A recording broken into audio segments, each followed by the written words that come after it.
ಒಂದು ಕಾಡಿನ ಅಂಚಿನಲ್ಲಿ ಮೊಗಿಲು ಎಂಬ ಸಿಂಹನು ತನ್ನ ಕುಟುಂಬದೊಂದಿಗೆ ನೆಲೆಸಿತು.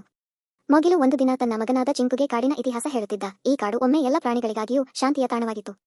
ಆದರೆ ಇತ್ತೀಚೆಗೆ ಕೆಲವು ಅಪಾಯಗಳು ನಮ್ಮನ್ನು ಸುತ್ತಿಕೊಂಡಿವೆ ಎಂದನು.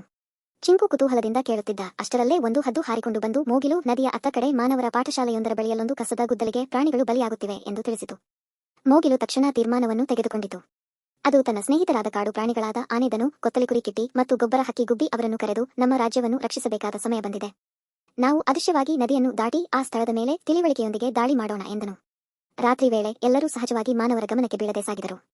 ನದಿಯನ್ನು ದಾಟಿದ ಮೇಲೆ ಅವರು ಕಸದ ಗುಡ್ಡವನ್ನೆಲ್ಲ ಪರಿಶೀಲಿಸಿದರು. ಅಲ್ಲಿದ್ದ ಪ್ಲಾಸ್ಟಿಕ್ ತಿಂದ ಕೆಲ ಜಿಂಕೆಗಳು ಅಸ್ವಸ್ಥವಾಗಿದ್ದವು. ಮೊಗಿಲು ತಕ್ಷಣ ಗುಬ್ಬಿಗೆ, ಮಾನವರಿಗೆ ಸಂದೇಶ ಕಳುಹಿಸು. ಈ ಕಸದ ತೊಂದರೆಯಿಂದ ನಾವು ತುಂಬಾ ಕಷ್ಟ ಅನುಭವಿಸುತ್ತಿದ್ದೇವೆ ಎಂಬುದನ್ನು ತಿಳಿಸು ಎಂದನು. ಗುಬ್ಬಿ ಮರುದಿನ ಪಾಠಶಾಲೆಗೆ ಹಾರಿ ಹೋಗಿ ಮಕ್ಕಳು ಹೇಗೆ ಪ್ರಾಣಿಗಳಿಗೆ ಸಹಾಯ ಮಾಡಬಹುದು ಎಂಬುದರ ಬಗ್ಗೆ ಒಂದು ಗೀತೆಯನ್ನು ಹಾಡಿದಳು. ಮಕ್ಕಳಿಗೆ ಅದು ತುಂಬಾ ಇಷ್ಟವಾಯಿತು. ಶಿಕ್ಷಕರು ಕೂಡ ಆ ವಿಷಯವನ್ನು ಗಂಭೀರವಾಗಿ ತೆಗೆದುಕೊಂಡರು. ಕೆಲವಾಸಿ ದಿನಗಳ ಬಳಿಕ ಪಾಠಶಾಲೆಯ ಮಕ್ಕಳ ಜೊತೆಗೂಡಿ ಒಂದು ಸ್ವಚ್ಛತಾ ಅಭಿಯಾನ ನಡೆಯಿತು. ಕಸದ ಗುಡ್ಡ ತೆರಗಿತೆಂಬ ಸುದ್ದಿ ಕಾಡಿಗೆ ತಲುಪಿತು. ಚಿಂಕು ಕೂಡ ಅಪ್ಪನ ಸಾಹಸಕ್ಕೆ ಹೆಮ್ಮೆಪಟ್ಟು, ನಾನು ಕೂಡ ಒಂದು ದಿನ ನೀನೇ ಹಾದಿಯಲ್ಲಿ ನಡೆಯುತ್ತೇನೆ ಎಂದ.